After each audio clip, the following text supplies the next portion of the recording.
আমরা দুজন একসাথে পথ চলা শুরু করেছি, ইমোশনাল হয়ে পড়বো। রাফি পূজা জুটি যেটা বুঝিয়েছে সেটা করেছি। আমার হাত পা কাঁপছে, না জানি কত বকা খাই আমি। বুঝিয়ে বললাম আমি বাচ্চা মানুষ। এই ডিসিশনটা নেওয়া খুবই ভালো হয়েছে যে ব্ল্যাক মানি অ্যাভয়েড করতে পারি। ফাইনালি এখন আমরা ব্ল্যাক মানি দিয়ে স্টার্ট করছি। আশা করছি বঙ্গের অনেক কাজে আমি থাকতে পারবো।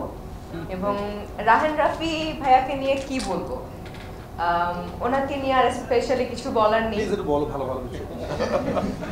এক্সকিউজ মি, আমরা দুজন একসাথে পথ চলা শুরু করেছি, তো আমাকে নিয়ে তাকে নিয়ে বললে আসলে ইমোশনাল হয়ে পড়বো, কারণ আমরা একসাথে পোড়ামন 2 দিয়ে, যেটা দিয়ে আপনি চমকে গিয়েছিলেন, পোড়ামন 2 দিয়ে শুরু করেছি, দহন করলাম, এখন ওয়েব সিরিজ ব্ল্যাক মানি করছি। তো আশা করছি ভালো কিছু হবে, কারণ রাফি পূজা জুটি আসলে অনেকেই চাচ্ছিল যে অনেক দিন ধরে রাফির কাজ করছে না, রাহেন রাফির কাজ করছে না, কিংবা রাহেন রাফির কাজ করে ওঠা হচ্ছে না পূজার। তো অনেক দিন পর, অনেক বছর পর কাজ করছি।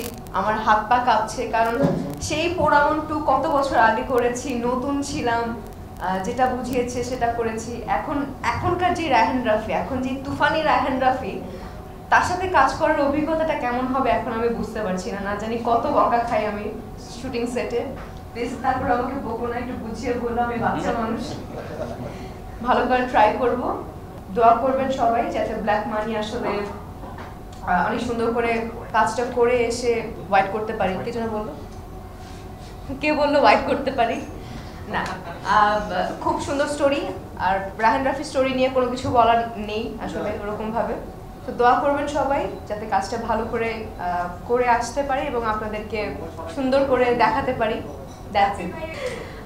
আমার আসলে বলতে গেলে এটা প্রথম ওয়েব সিরিজের আগে আমি কাজ করিনি, এবং সবার সাথে আমার প্রথম কাজ, একজন বাদে, সে হচ্ছে রাহেন রাফি, যার সাথে এর আগে 2টা কাজ হয়েছে আমার। আর বাদ বাকি যারা যারা আছেন, রুবেল স্যার, সালাউদ্দিন লাদু স্যার, যারা যারা আছেন সবার সাথে আমার প্রথম কাজ, এবং সবাই অনেক সিনিয়র আর্টিস্ট, এবং আমার হাতটা এখনই কাঁপছে।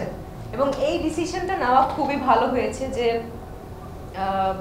কালকে শুটিংয়ে যাচ্ছি, আজকে প্রেস কনফারেন্স, আজকে সবার দোয়া নিয়ে কালকে শুটিংয়ে যেতে পারছি। এই জিনিসটা আমার খুবই ভালো লেগেছে, কারণ সবার দোয়া আসলে একটা কাজের জন্য কিংবা যে কোনো কিছুর জন্য অনেক বেশি ইম্পর্টেন্ট। আমি ওরকমভাবে নেগেটিভভাবে বলিনি যে রাগ করে, যদি সে মানে কোনো আর্টিস্টের দ্বারা অ্যাক্টিং হচ্ছে না কিংবা সেই ক্যারেক্টারটাকে গ্রিপ করতে পারছে না, তখন তো বকা দেওয়াটা আসলে এটা স্বাভাবিক। যদি আরো 10টা থাকে তাহলে আমাদের ইন্ডাস্ট্রি অন্য জায়গায় চলে যাবে, কিন্তু আমাদের হচ্ছে একজনই রাহেন রাফি, একজনই এরকম ট্যালেন্টেড পারসন, আরো অনেকেই আছে, অনেকে ছোট করছি না, বাট রাহেন রাফি ইজ রাহেন রাফি না, যেহেতু তার ফার্স্ট চাইল্ড আমি।